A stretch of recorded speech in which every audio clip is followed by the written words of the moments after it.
하나님 아버지 감사합니다. 우리에게 오늘도 말씀의 은혜를 허락해 주옵소서. 부족한 종의 모든 생각과 모든 가지고 있었던 것들은 다 가려주시고 성령님만이 교통하시고 역사하시는 시간이 되게 도와주옵소서. 우리를 구원하신 예수님의 이름으로 기도합니다. 아멘. 예.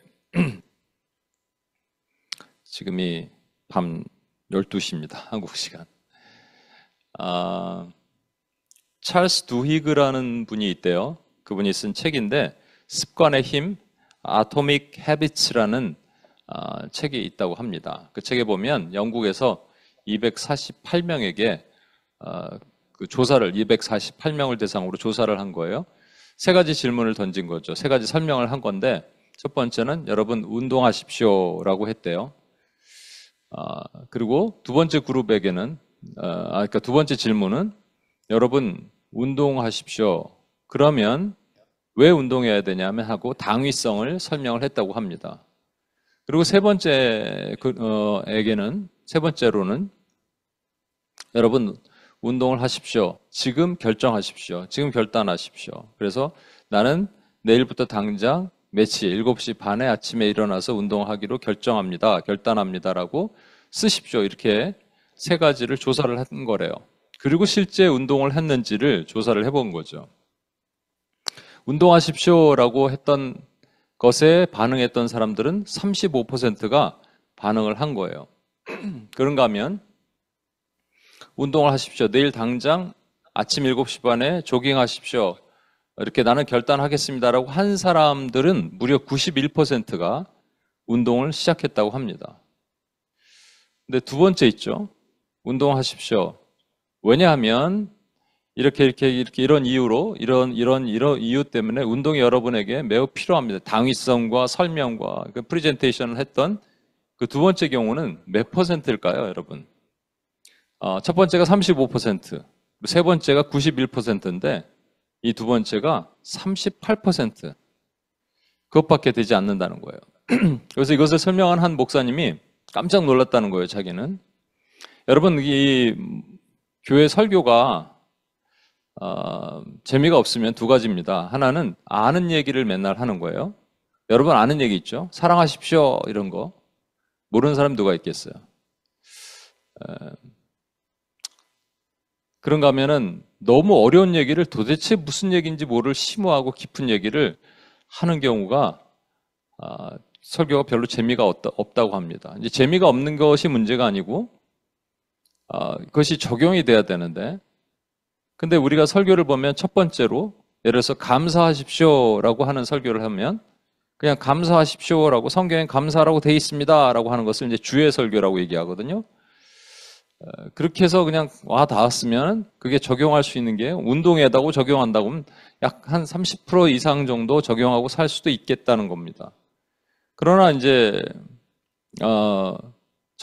감사하십시오. 그럼 왜 감사해야 되냐 하면 이라고 이렇게 살을 붙이는 거죠. 그걸 이제 우리가 흔히들 말해서 강해라고 얘기하잖아요. 바울도 감사하면서 살았습니다. 감사하면서 사십시오. 이렇게 한다고 하면 엄청나게 첫 번째보다 적용이 잘 될 것 같지만 실제 별로 그렇지 않다는 거예요. 대부분 교회에서 이렇게 한다는 것이죠.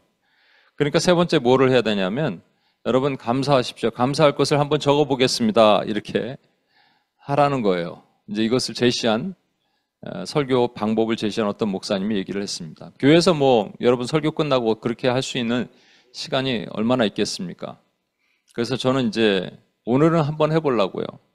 오늘 여러분 나눠드린 그 폼에다가 이제 여러분이 기도를 해야 될 사람들의 이름을 적는 시간을 갖고자 합니다. 왜 그러냐면 저희가 이제 이게 신을 벗은 소명자 세 번째인데 신을 벗은 소명자니까 소명자가 비전이잖아요. 소명이 비전이잖아요, 영어로. 그러니까 비전을 실천함에 있어서 비전 그러면 우리가 용어 정의를 처음 오신 분들을 위해서 다시 한번 말씀드리면 아이들이 장래 희망이 뭐니 꿈이 뭐니 그러면 아이들이 뭘 적어요. 근데 대부분 명사형으로 적습니다. 의사 이렇게. 그것은 비전이 될 수가 없습니다. 그건 그냥 직업이에요. 비전이라는 것은 하나님이 나를 이 땅에 부르신 목적이기 때문에 예를 들어서 사람을 살리는 일, 이게 동사형으로 된다 이렇게 표현을 합니다. 그리고 사실은 우리의 소명을 잘 몰라요. 모르지만 알려고 노력하면서 사는 겁니다. 저는 많은 책들이 있는데 특별히 감동 깊게 읽은 책이 있어요. 오스기니스의 소명이란 책이에요. 오스기니스의 소명이란 책에서는 오스기니스가 이렇게 설명을 하고 있어요. 뭐냐면 소명을 가진 사람과 소명이 없는 사람과 비교해서 소명이 가진 사람은 훨씬 고상하고 특별하다. 그러니까 소명을 가진 사람이 훨씬 고상하고 특별하다는 거예요. 그런데 이 말은 좀 틀린 것 같아요. 왜냐하면 하나님이 이 땅에 우리를 부르신 목적이 소명이라면 하나님의 자녀들은 무조건 소명을 갖고 있어야 됩니다. 그렇죠? 무조건 비전을 갖고 있어야 돼요. 그러면 이렇게 말을 바꿔볼 수는 있을 것 같아요. 소명을 궁금해하는 사람, 소명을 고민하는 사람과 고민하지 않는 사람만 있어요. 그리고 소명을 고민하는 사람들은 그 삶이 매우 고상하고 특별하다. 하나님 앞에 내 비전이 뭔지라고 고민하면서 매일같이 기도할 수 있는 사람은 하나님 앞에 특별한 사람이다 라는 겁니다. 맞겠죠? 그러면 하나님은 우리에게 우리가 특별해지기를 원하십니다. 그래서 하나님의 비전을 조금씩 알아가려고 양파 껍질 까듯이 똑같은 것 같은데 계속 까면서 안으로 들어가는 거예요. 고민하면서 들어가는 겁니다. 오늘 나눴던 것처럼 삼손은 맷돌을 갈면서 다람쥐 쳇바퀴 도는 삶을 사는 것처럼 보이지만 고민하면서 다람쥐 쳇바퀴 도는 삶을 산다면 그에게는 소망이 깊은 안으로 들어가게 되는 거예요. 하나님께서 소명자로 부르시는 성경에 많은 사람들이 있는데 그 중에 참 모세는 특별한 사람인 것 같아요. 모세를 부르십니다. 그런데 모세가 5번이나 거절하는 과정을 이제 신을 벗은 소명자라는 이 시리즈를 통해서 여러분 보게 될 텐데 하나님께서 그러면 포기하셔야죠. 아니 포기가 아니라 그냥 버리셔야죠. 감히 하나님의 명령을 거부하고 거절하고 이렇게 버팅기는 사람이 있다면. 그런데 하나님이 선하시기 때문에 모세가 탁월한 것이 아니라 하나님이 선하시기 때문에 선한 하나님이 모세를 선택한 게 맞으시죠. 마찬가지예요. 저와 여러분에게도 하나님이 선하시면 그 선하신 하나님이 우리를 선택하는 것이 옳으신 거예요. 그렇죠? 그러면 하나님이 우리를 계속적으로 설득해 가는 과정에서 우리는 설득당하는 겁니다. 하나님이 우리를 설득하시다. 그래서 우리 안에 뭐가 자라는 것을 믿음이라고 얘기합니다. 그래서 믿음을 다른 표현으로는 하나님의 거룩한 설득이라고 하는 거예요. 우린 참 믿음이 없어요, 참. 그죠? 근데 믿음이 어떻게 생기느냐? 어떻게 믿음이 성장하느냐? 하나님이 계속 나를 설득하시는 거예요. 중간에 포기하고 싶은 거예요. 다람쥐 쳇바퀴 도는 것 같이 삶을 살면 우리는 포기하고 싶은 거예요. 소망도 없는 것 같아요. 그런데 그때마다 한 번씩 올라오는 그 무언가, 그것을 붙잡고 가는 것, 이걸 믿음이라고 얘기합니다. 하나님은 우리를 부르셔서 하나님의 목적으로 사용하세요. 그렇죠? 사용하시기 위해서 중간중간마다 하나님이 미션, 사명을 주세요. 그래서 우린 미션 스테이트먼트를 쓰는 거예요. 비전 스테이트먼트도 써야 되지만 비전 스테이트먼트는 정확하게 몰라요. 그렇지만 미션 스테이트먼트, 내가 어떤 사명으로 또 오늘도 살아갈까를 써보는 거예요. 그게 모아보면 하나님의 소명을 알게 됩니다. 비전을 알게 됩니다. 오늘 본문에서 하나님께서는 제목처럼 모세에게 이제 가라라고 얘기하세요. 이스라엘 백성들을 구해내라라는 거죠. 아까 말씀드린 대로 모세는 선뜻 응답하지 못합니다. 그런데 이런 생각을 해볼 수 있어요. 여러분 성경에 많은 인물도 또 모세처럼 하나님 명령했을 때 바로 순종한 사람들이 이렇게 많지 않아요. 요나 보실까요? 하나님은 그 요나를 왜 선택하셨을까요? 요나가 탁월해서 능력이 있어서? 아니에요. 요나는 하나님의 명령에 거부해서 그 반대병으로 도망가잖아요. 그 요나를 또 고레배에 넣어서 토해내서 사용하시는 이유가 무엇일까요? 요나의 영어 이름이 뭔지 아십니까? 조나거든요. 그래서 농담 삼아 우리는 요리 봐도 나, 조리 봐도 나, 요나, 조나. 그게 나란 얘기예요. 우리 자신의 모습이죠. 모세는 왜 선택하셨을까? 뭐 여러 가지 이유가 있을 거예요. 하나님이 선택하신 것이 우리가 어떻게 헤아릴 수 있겠습니까만은 모세와 같이 탁월한 사람이 없었어요. 가장 위대한 선지자 중에 하나입니다. 근데 모세의 딱 특별한 거 한 가지를 성경에서 기록하고 있는 게 있는데 그것이 온유함이에요. 사전적 정의의 온유함은 착한 거예요. 그렇죠? 화 안 내는 거예요. 분 안 내는 겁니다. 그러나 성경적 정의의 온유함은 그게 아닙니다. 성경이 말한 온유함은 뭐냐면 하나님께서 이스라엘 백성에게 화가 나셨어요. 그래서 모세에게 이렇게 얘기합니다. 모세야, 이 백성 싹 쓸어버리고 너랑 새 민족을 만들자. 난 너랑만 있으면 그거 할 수 있어 라고 얘기했을 때 모세가 뭐라 그랬는지 아십니까? 하나님 앞에 엎드립니다. 그리고 이 민족 살려달라고 차라리 자기를 생명책에서 제한한 한이 있어도 이 백성 살려주십시오 라고 했단 말입니다. 어떤 목사님이 재미나게 저 아니에요. 어떤 목사님이에요.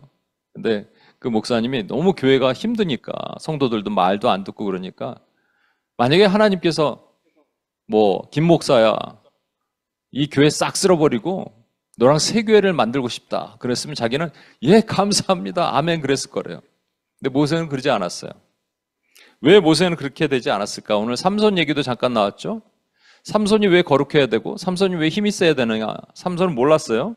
삼손은 바로 우리 주 예수 그리스도를 모용하는 삶을 살도록 허락받았습니다. 마찬가지로 모세도 우리 주 예수 그리스도의 그 리더십과 동시에 그의 온유함을 나타내도록 이 땅에 부르심을 받은 자예요. 예수님의 이 땅에 온유하도록 오셨어요. 겸손하도록 오셨어요. 그렇죠? 그래서 예수님이 만약에 마음만 확 바꾸셨으면 저와 여러분 이 땅에 존재하지 않습니다.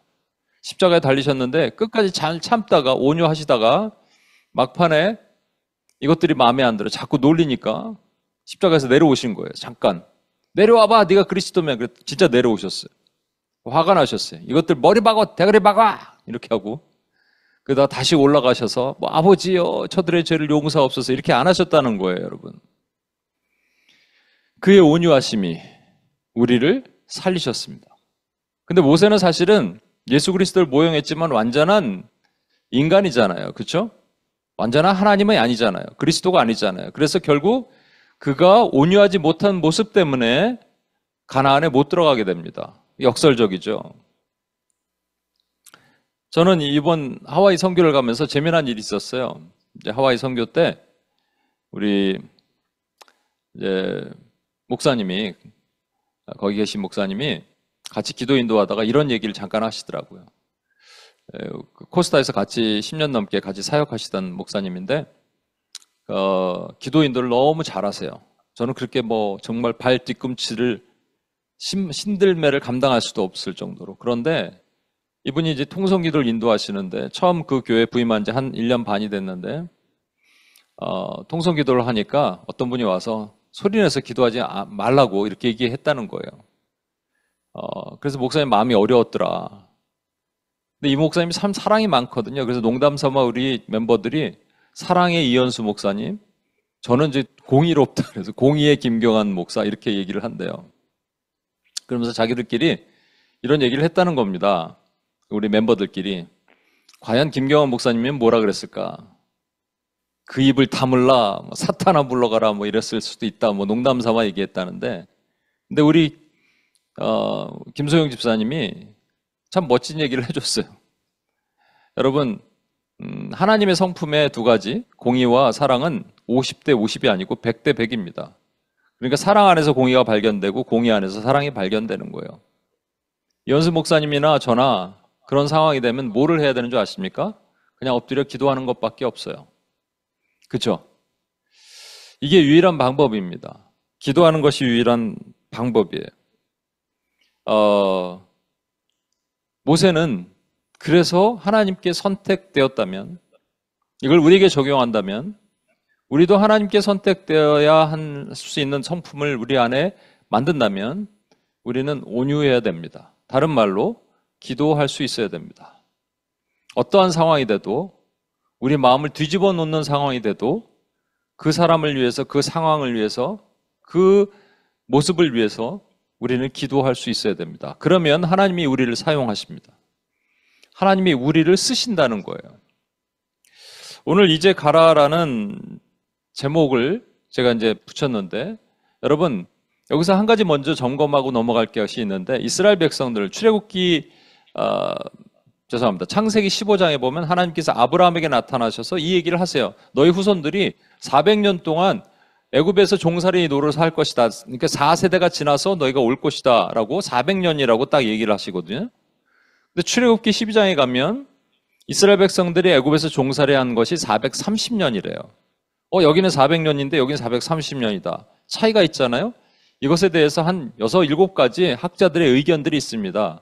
그런데 보편적인 의견은 아브라함에게 400년이라고 얘기하는 것은 한 세대를 100년으로 보고 4세대를 상징적으로 말씀하신, 예언적으로 얘기하신 것이고 실제 있었던 기간은 430년이다. 이렇게 보편적으로 얘기를 해요. 근데 제가 이 말씀을 드린 이유가 한 어떤 책에서 제가 봤는데 특별해서 그 책을 지금 찾으려고 그랬는데 어제도 그저께도 못 찾았어요. 결국은 기억나는 게 뭐냐면 이분이 뭐라고 얘기하냐면 왜 처음엔 400년이라 그랬다가 430년이 됐느냐. 400년 동안 그들이 하나님 앞에 부르짖어야 되는데 부르짖지 않았다는 거예요. 그래서 부르짖지 않아서 하나님께서 까먹고 계셨다는 거예요. 그러다가 부르짖음이 올라오니까 하나님 들으시고 아차 하더니 아브라함이랑 약속했지? 아이고 미안하다. 그래서 내가 너희를 도울게 이렇게 얘기했다는 겁니다. 출애굽기 2장 23, 25 보세요. 여러 해 후에 애굽 왕은 죽었고 이스라엘 자손은 고된 노동으로 말미암아 탄식하며 부르짖으니 그 고된 노동으로 말미암아 부르짖는 소리가 하나님께 상달된지라. 그 다음에 보시면 24, 25절 하나님이 그들의 고통 소리를 들으시고 하나님이 아브라함과 이삭과 야곱에게 세운 그의 언약을 기억하사 아차 그랬구나라고 기억하사 하나님이 이스라엘 자손을 돌보셨고 하나님이 그들을 기억하셨더라 라는 겁니다. 400년 동안 할 수 있었는데 400년 만에 애굽 종살이를 끝낼 수 있었는데 30년 더한 이유는 억울하게 감옥 간 사람이 감옥 갔다고 거기서 그냥 포기하고 있지 말고 거기서 탄원서도 쓰고 억울하다고 계속 얘기를 하면 풀려날 텐데 아무 일을 안 하고 있었기 때문에 이렇게 됐다. 그러니까 마치 인간의 구원은 인간의 노력 여하에 따랐다라고 말하는 거와 너무 비슷한 해석이죠. 이건 잘못된 해석입니다. 그렇죠.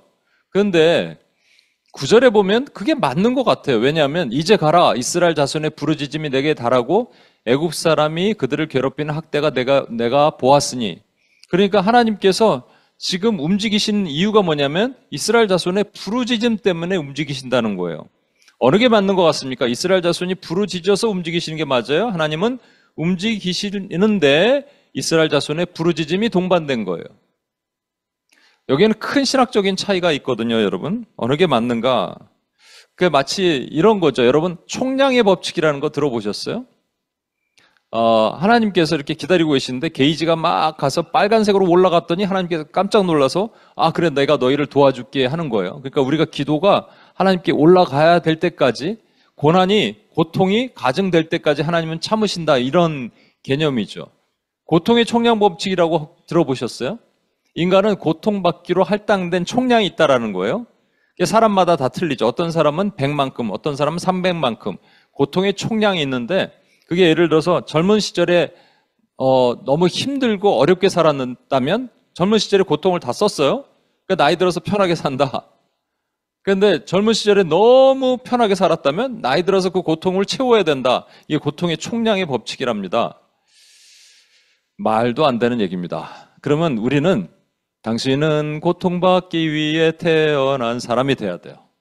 우리는 고통받기 위해 태어난 사람이 아니에요. 그럼에도 불구하고 우리가 이 고통 때문에 힘들어하는 것은 사실이에요. 그렇죠?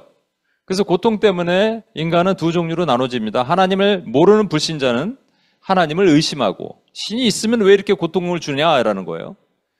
하나님을 아는 신자는 고통 때문에 하나님을 원망합니다. 그리고 하나님을 모르는 불신자라도 신에 대한 신적 개념을 조금 갖고 있는 사람들은 하나님에 대해서 신이 그냥 고통을 주고 고통을 즐기는 악한 신이라고 개념을 잡아요. 그런가 하면 신자는 신자인데 하나님 믿기는 하는데 하나님에 대해서 이렇게 믿음이 완전하지 못한 사람들은 하나님이 내 기도를 듣지 않으시거나 때로는 또 무능력한 하나님이에요.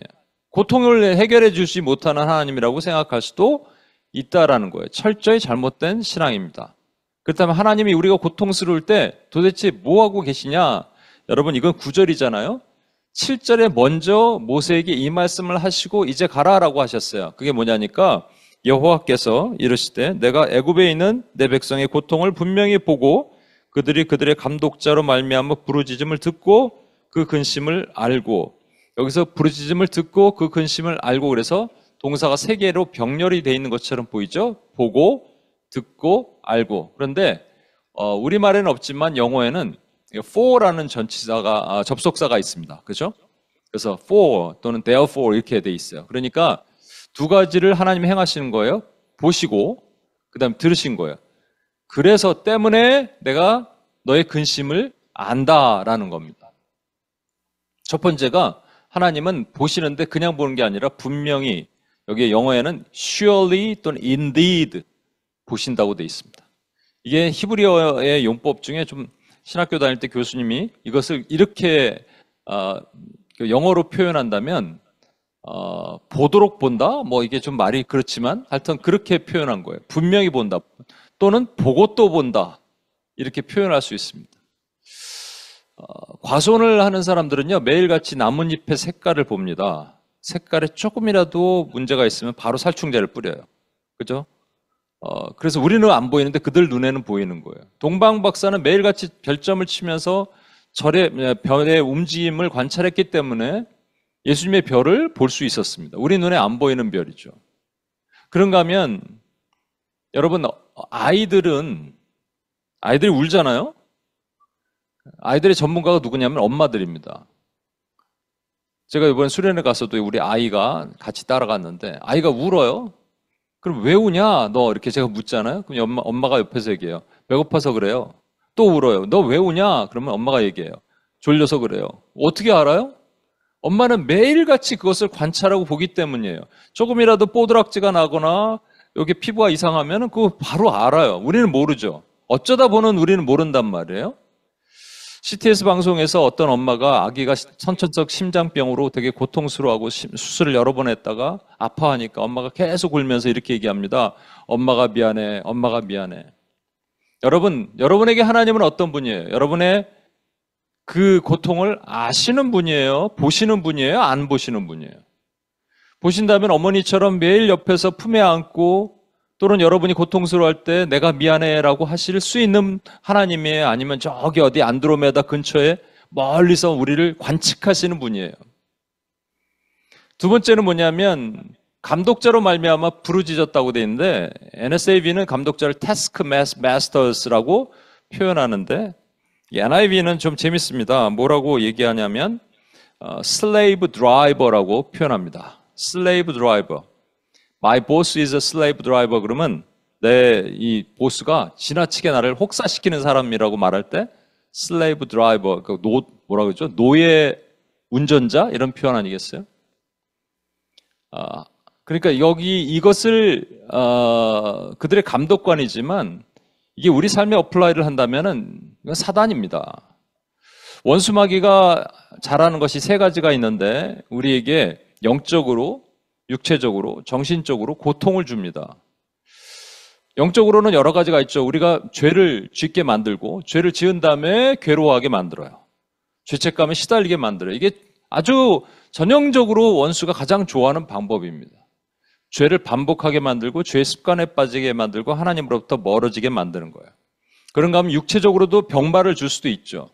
그런가 하면 정신적으로도 뭐 우울증 여러 가지를 증상을 가속화시키는 일들을 원수마귀는 분명히 합니다.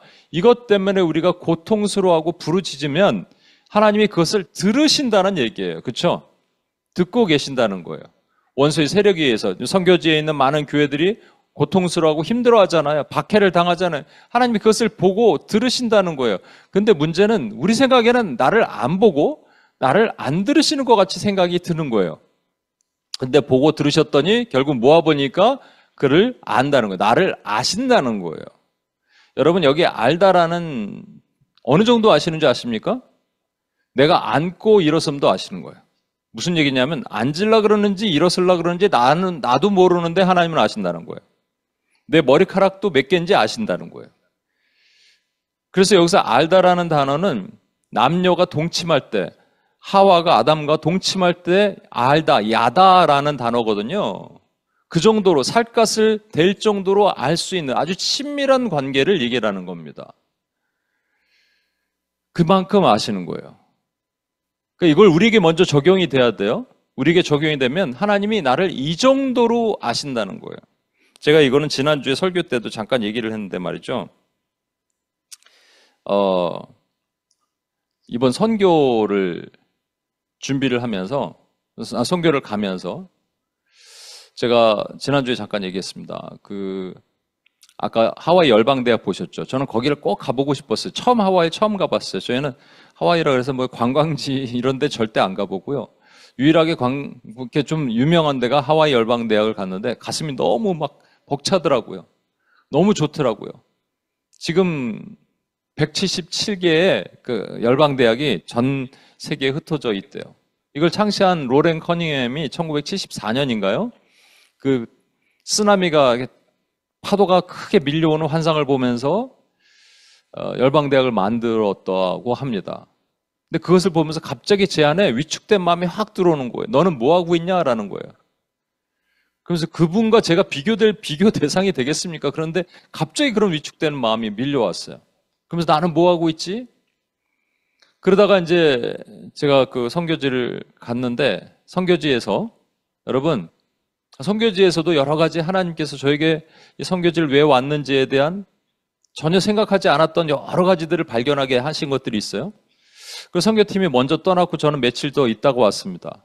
금요일 밤에 떠나고 나서 근데 계속 거기서 보여주셨거든요. 뭐라 그러냐면 말씀하신 게 밤에 이렇게 라이트를 켜면 안 된대요.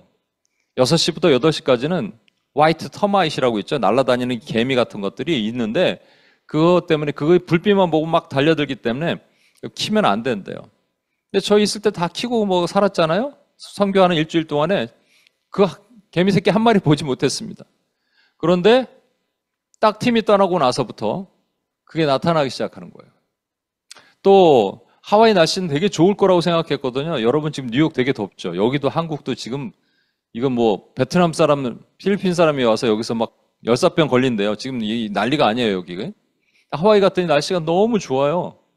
구름도 쫙 껴 있고. 근데 원래 그렇지 않대요. 비가 그렇게 온대요. 근데 저희 사역하는 동안은 비가 오지 않았거든요. 우리가 좋은 날씨 달라고, 어려움이 없게 해달라고 기도했잖아요. 하나님이 이것을 들어주셨다라는 사실이 여러분 우연일까요? 우리 있는 기간 동안에 비 한 번 안 오고 우리 있는 기간 동안에 개미 한 마리 없었습니다. 우연일까요, 여러분? 그 외 여러 가지가. 그러니까 이렇게 더듬어 찾아 발견하는 거예요. 하나님이 나를 보시고 하나님 내 목소리를 들으시고 다 아신대잖아요. 그죠? 근데 이것에 대한 오해가 있으니까 우리가 하나님의 부르심에 사용되지 못하는 것 뿐이에요, 여러분. 그래서 모세도 이 하나님의 마음을 먼저 전달하신 거잖아요. 전달하고 나서 이제 가라. 그러니까 모세가 알겠습니다. 라고 순종을 합니다. 이제 한참 걸려서 순종을 하죠. 바로 순종하는 건 아니에요. 근데 여러분 9절에 보면 이제 가라고 돼 있는데 영어 성경에는 9절에 이제 가라고 없어요. 원래 10절에 이제 가라가 있는데 왜 한국 성경에는 9절에 이제 가라를 넣는지 모르겠습니다. 근데 여러분 영어를 잘하시니까 저는 영어를 잘 못하지만 우리 영어 시간으로 잠깐 돌아가서 go와 come이 있는데 go는 가다고 come은 오다잖아요. 그렇죠? 근데 요게 이제 이러한 용법으로도 좀 생각해 볼 수 있어요. 만약에 누구랑 약속 시간을 정했는데 내가 가고 있는데 내가 늦었어요. 전화가 와요. 너 어디 있어? 빨리 왜 안 와? 나 지금 가고 있어 라고 얘기할 때 I'm coming입니까? I'm going입니까? 이게 한국 사람들의 기준으로는 I'm going이 맞죠. 근데 원래 영어는 I'm coming이죠. 왜냐하면 대화하고 있는 사람의 쪽으로 가는 것은 coming이고 대화하고 있는 사람과 상관없는 지역으로 가는 것은 going이잖아요. 그죠? 근데 여기 보시면 이게 헬라어는 죄송합니다. 히브리어는 그냥 가라를 문법적으로 용례적으로 해석을 해야 돼요. 그래서 영어 번역은 NIV나 일부 좀 현대적인 번역은 그냥 go now go 이렇게 얘기했지만 원래 보편적인 많은 해석들은 그냥 now come이라고 번역을 합니다. 이 차이가 뭘까요? now go는 너 이제 가. 저기 이집트로 가. 거기 내 백성들이 지금 고통당하고 있어. 글로 가라는 거고요. now come은 일로 가. 이집트로 가. 근데 나 있는 곳으로 가. 내가 거기 있어. 라는 말이 되는 거예요. 여러분 퀴즈 하나 더 낼까요? 요한복음 14장 6절입니다. 내가 곧 길이요 진리요 생명이니 나로 말미암지 않고는 아버지께로 갈 자가 없느니라가 맞아요? 올 자가 없느니라가 맞아요. 올 자가 없느니라요. 이건 제자들과 지금 예수님이 이 땅에서 얘기하시잖아요. 아버지께로 갈 자가 없느니라. 우리말에는 이게 맞죠? 그러나 예수님은 아버지께로 올 자가 없느니라라고 말씀하셨어요. 예수님 지금 어디 계신 거예요? 하나님 옆에 계신 거예요. 그렇죠? 마찬가지입니다. Now come 이라고 말씀하시면 지금 하나님이 어디 계시다는 거예요. 예, 고통받고 있는 사람들, 울고 있는 사람들, 부르짖고 있는 사람들, 그들 옆에 계시다는 거예요. 와, 이걸 첫 번째로 우리 자신에게 적용해야 돼요. 우리 눈에는 하나님이 안 보이는 것 같은 거예요. 도대체 어디 계시냐는 거예요. 나의 눈물을 아시냐 모르시나, 내 기도를 들으시나 라고 우리는 얘기하지만 하나님이 한 번도 눈을 떼신 적이 없고 한 번도 내 기도를 무시한 적이 없으시고 심지어는 나를 나보다 더 잘 아시는 하나님이라는 거예요. 그 하나님이 이제 나에게 미션을 주십니다. Now go가 아니라 now come. 이제 가라. 그들이 어디냐면 내 옆에 있어. 나는 보기에 그들이 하나님을 모르는 것 같고 내 선입견에 의하면 그들은 포기 대상이지 내가 뭐 긍휼히 여길 대상이 아닌 사람들이 있잖아요. 내 스타일 아닌 사람들 얼마나 많아요. 그렇죠? 그런 사람이라고 생각했는데 아니라는 거예요. 하나님은 그게 아니라는 거예요. 나는 그들 옆에 있다라는 거예요. 제가 이 말씀을 왜 드리냐? 여러분, 저희 어머니랑 차를 타고 가다가 이제 그런 얘기를 했습니다. 지난주에 제가 이제 없을 때 한 분이 오셨는데, 통상 혼자 이렇게 오셨대요. 집은 서울인데 뭐 일이 있어서 시흥에 잠깐 오셨나 봐요. 그래서 교회에 오셨는데, 그러면 혼자 와서 여러분 교회에서 이렇게 식사하고 그렇게 쉽지 않죠. 근데 식사까지는 좋은데, 저희 2부 순서 영화를 봤습니다. 예수님의 부활에 대한 영화. 근데 영화까지 다 보고 가셨대요. 약간 의심스러울 수도 있죠. 그죠? 정체가 불명하지 않을 수도 있어요. 근데 제 안에 제가 이제 어머니께 그렇게 말씀드렸거든요. 그거 우리가 다 수용하고 다 받아들이기로 하지 않았느냐. 근데 실제 제 안에 그런 마음이 드는 거예요. 만약에 정말 힘든 사람이라면, 정말 노숙자라면, 냄새나는 사람이라면 나는 어떻게 할 수 있을까? 여러분 주님이 지금 어디 계신지 아세요? 요한복음 12장 26절이에요. 사람이 나를 섬기려면 나를 따르라. 나 있는 곳에 나를 섬기는 자도 거기 있으리니 사람이 나를 섬기면 내 아버지께서 그를 귀히 여기시리라. 나를 따르라. 어디 계시냐면 어딘가에 거기에 계신 거예요. 고통받고 힘들어하고 울고 있는 그 영혼들 옆에 주님이 계신 거예요. 근데 나는 그 사람들이 내 스타일이 아니에요. 나는 다가가기 힘들어. 나도 지금 주님이 나를 보시나 아시나 뭐 이러고 하나님에 대한 오해가 있었잖아요. 그 오해를 조금 풀고 나서 하나님께서 이제 가라 그랬는데 내 스타일이 아닌 곳으로 가라 그러니까 너무 힘든 거 아니겠습니까? 예전에 그런 것이 있었어요. 워싱턴에 있는 어떤 교회에 부임한 목사님이 스스로 노숙자 복장을 하고 사람들이 아무래도 관심을 갖지 않았는데 이 목사님이 나타나셨다. 뭐 그런 얘기가 있었죠. 그런데 이 목사님은 그보다 더한 퍼포먼스를 했어요. 이분은 실제 하베스트 바이블 처치라는 곳에 제임스 맥도날드 목사님이에요. 이분은 이 캠퍼스가 7개 정도 된대요. 교회 캠퍼스가. 그 중에 2군데를 선정해서 몇 달 동안 교회 앞에 every Sunday에 이렇게 있은 거예요. 노숙자 복장을 하고. 사람들이 관심을 갖지 않고 계속 지나가고, 또 촬영을 했어요. 관심을 갖지 않고 지나가고, 뭐 누가 이렇게 뭐 말을 거는 사람 한두 명은 있었지만 대부분은 관심을 갖지 않았다는 거예요. 근데 이분이 몇 달 후에 이렇게 나옵니다. 이 카트를 끌고 오니까 사람들이 다 쳐다보잖아요. 딱 올라서 옷을 벗으니까 사람들이 막 술렁거리기 시작하죠.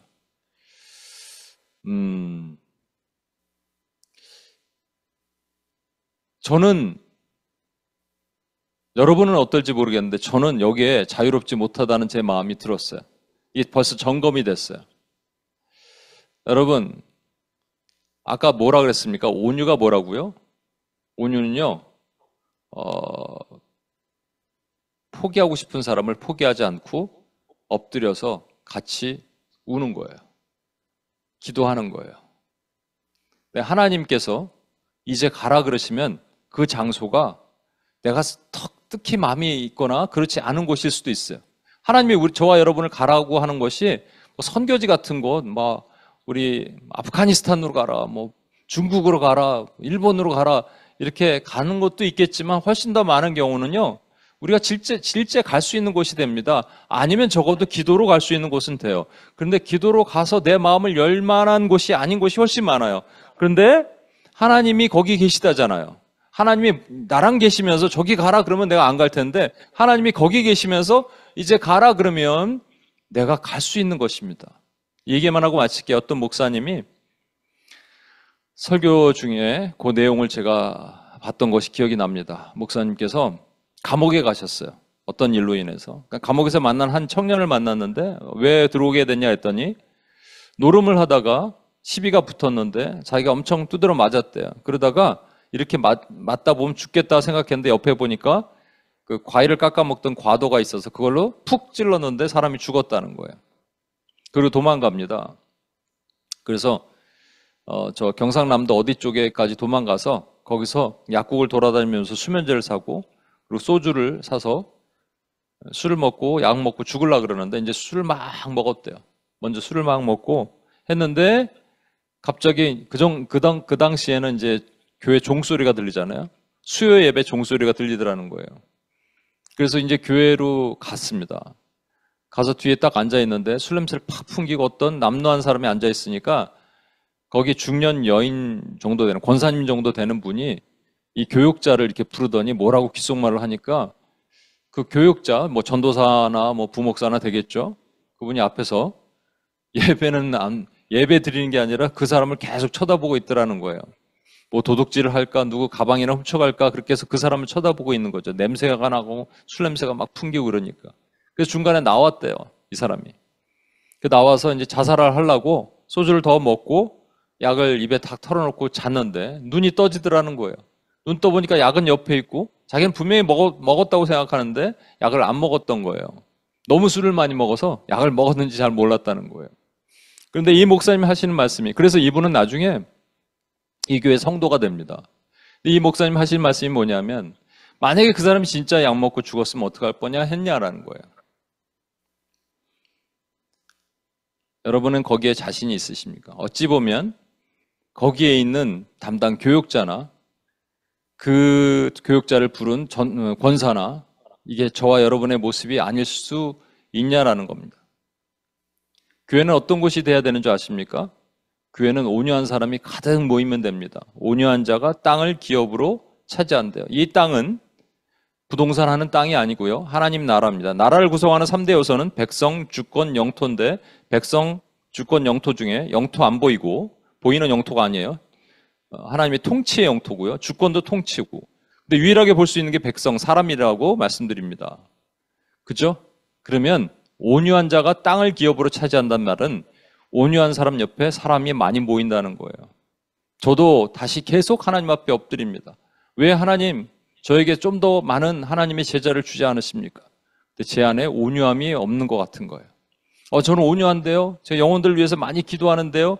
그런데 제가 기도할 사람만 기도하지 기도할 사람이 아니라고 생각하는 사람은 제가 기도하지 않았다는 것을 하나님이 깨닫게 하셨어요. 근데 하나님이 어디 계시다고요? 거기 계시다고요. 내가 판단하고 정죄하고 하는 곳에 거기 계시다고요. 그럼 내가 기도해야죠. 이런 목사부터 바뀌면 성도들 전부가 온유해진다면 우리 온임교회가 온유한 교회로 바뀌게 되고요. 오늘 처음 참석하신 여러분들의 삶에서도 온유로 바뀌면 여러분의 삶과 가정과 여러분의 섬기는 교회가 온유한 교회로 바뀌게 되면 하나님 나라가 임하게 되는 겁니다. 우리 이 찬양하고 주님 앞에 한번 나갔으면 좋겠습니다. 우리 자리에서 한번 일어나실까요? 자리에서 일어나셔서 이 찬양하고 주님 앞에 나가겠습니다.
같이 한번 기도하겠습니다. 여러분, 이스라엘 백성들이 고통 가운데 있을 때 주님은 그것을 보시고 그 압제자로부터 고통당하는 것을 들으시고 부르짖는 소리를 들으시고 모든 것을 아셨대요. 이걸 먼저 우리에게 적용해야 됩니다. 우리에게도 고통이 있을 수 있고 우리가 하나님께 부르짖고 간구하고 이런 것들을 하나님 도대체 아시는 거야 모르시는 거야 이런 오해가 있을 수도 있죠. 근데 하나님이 다 아신다는 거예요. 그래서 우리를 건져내셨습니다. 그러면 우리는 하나님께 감사해야 되고요. 감격해야 됩니다. 그리고 하나님 행하신 일을 높여야 됩니다. 그런데 현실이 막히고 현실이 때로는 깜깜하고 삼손이 눈이 뽑힌 것처럼 그러면 하나님을 찬양하기보다 또 원망하는 것이 인간의 본질이에요. 근데 다시 돌아가야 됩니다. 여러분, 하나님이 이것 때문에 모세를 설득하시면서 내가 이스라엘 백성들이 이 상황들을 다 알아 라고 얘기하셨다면 우리의 상황도 다 아시는 거예요. 엄마가 자녀를 모든 걸 다 보고 아는 것처럼 다 아십니다. 혹시라도 주님께 섭섭한 게 있으세요? 그러면 주님이 여러분을 떠나신 적이 없다라는 사실을 분명히 아시고 감사하고 감격하면서 주의 이름을 높였으면 좋겠습니다. 이 시간 여러분이 표현할 수 있는 가장 아름다운 언어로 하나님이 여러분 일상에서 개입하시고 도우시고 그리고 여러분을 아시는 것을 감사하면서 우리 주여 한번 외치며 같이 한번 기도하고 나가겠습니다. 주여!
우리 시간 한 가지만 더 기도하고 마치겠습니다. 여러분, 나의 문제는 그래서 오해가 풀렸다고 해도 주님께서 우리에게 소명을 주시고 가라 하시는데, 가라 하는 땅이 뭐 어디 저기 멀리 힘든 지역이나 오지 골짜기가 아니고요. 누군가에게 직접 다가가든지 기도로 가라 하시면 여러분 갈 수 있겠습니까? 근데 잘 못 가는 이유는요, 우리 안에 선입견과 내 안에 정죄와 판단이 있기 때문이에요. 저기에 하나님이 안 계실 거라고 생각하기 때문입니다. 근데 그게 아니에요, 여러분. 주님이 거기 계시대요. 그리고 이제 가라 말씀하십니다. 그들도 저처럼, 여러분처럼 고통 가운데 있었고 어려움 가운데 있었고 주님을 몰랐고 부르짖고 힘들어 했습니다. 그러면 그 옆에 주님이 계심에도 불구하고 그렇게 힘들어하는 그들에게 다가가야 돼요. 그리고 같이 울어주고 같이 기도하는 겁니다. 그런 사람들이 많이 모인 것이 온유한 교회가 됩니다. 하나님의 온유한 교회에게 땅을 기업으로 주십니다. 우리 온임교회고 또 오늘 같이 오신 성도님들, 참여하신 모든 분들 동일하게 그러한 하나님의 축복받는 하나님의 성도들이 되길 소망합니다. 이 시간 주여 한번 부르면서 우리 연약함을 토로하고 주님 앞에 하나님, 내가 주님이 가라 하실 때 갈 수 있는 모세와 같은 종이 되기를 원합니다. 주님의 마음이 있는 곳, 주님의 아픔이 있는 곳 내가 다가가길 소망합니다. 주여 한번 외치며 같이 한번 기도하겠습니다. 주여,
하나님 아버지 감사합니다. 하나님이 모세를 선택하신 이유 잘 모르지만 그의 온유함은 확실히 압니다. 우리 주 예수 그리스도의 온유함, 버려야 되고 포기해야 될 영혼들을 끝까지 포기하지 않고 엎드려 기도했던 주님의 그 눈물의 기도가 오늘도 도처에 있습니다. 그러나 우리는 그렇게 잘 안 됩니다. 주님이 이제 가라 해도 내 타입이 아니고 내 스타일이 아니면 하나님 가기 힘듭니다. 그런데 오늘도 다시 한번 점검하십니다. 온유한 자가 많으면 온유한 교회는 하나님의 은혜를 받는 교회이고 쓰임받는 교회입니다. 우리가 그렇게 되길 소망합니다. 주님의 은혜로 그렇게 되길 소망합니다. 다시 한번 점검케 하신 하나님의 은혜를 찬양합니다. 온임교회를 다시 한번 점검해 주시고 오늘 처음 참석한 하나님의 종들을 다시 한번 점검해 주셔서 하나님이 부르시는 곳으로 이제 가라 할 때 갈 수 있는 하나님의 종들이 되게 도와주옵소서. 우리를 구원하신 예수님의 이름으로 기도합니다. 아멘.